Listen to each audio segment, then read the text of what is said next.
Hey everybody, my name is Austin Albert and I am the Tech and Media Manager here at New Life. Just means I get to work with the tech department. If it plugs in, it's my job. Today I get to bring you day 14 of our Advent devotional series. And today we're reading from Jonah Chapter 1 and Matthew 12 verse 40.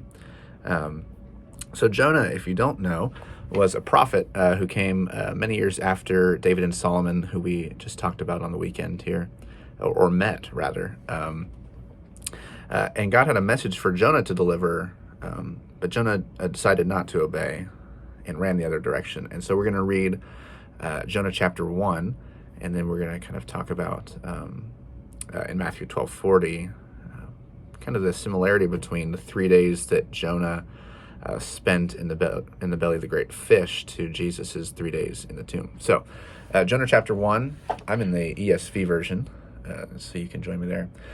Now the word of the Lord came to Jonah, the son of Amittai, saying, "Arise, go to Nineveh, that great city, and call out against it, for their evil has come up before me."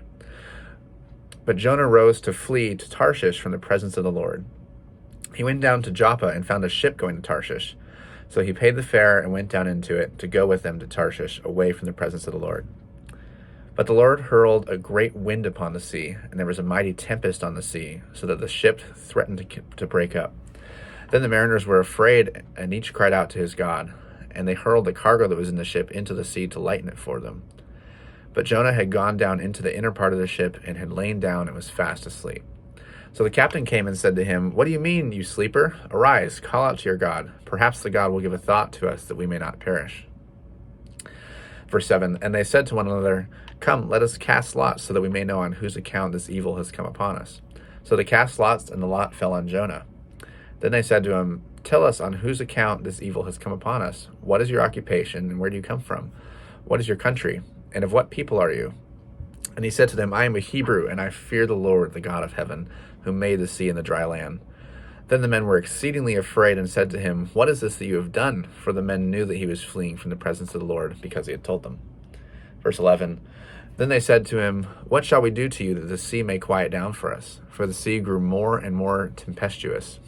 He said to them, "Pick me up and hurl me into the sea, then the sea will quiet down for you, for I know it is because of me that this great tempest has come upon you." Nevertheless, the men rowed hard to get back to dry land, but they could not, for the sea grew more and more tempestuous against them. Therefore they called out to the Lord, "O Lord, let us not perish for this man's life, and lay not on us innocent blood, for you, O Lord, have done as it pleased you." So they picked up Jonah and hurled him into the sea, and the sea ceased from its raging. Then the men feared the Lord exceedingly, and they offered a sacrifice to the Lord and made vows. Verse 17 here finally, and the Lord appointed a great fish to swallow up Jonah. And Jonah was in the belly of the fish 3 days and 3 nights.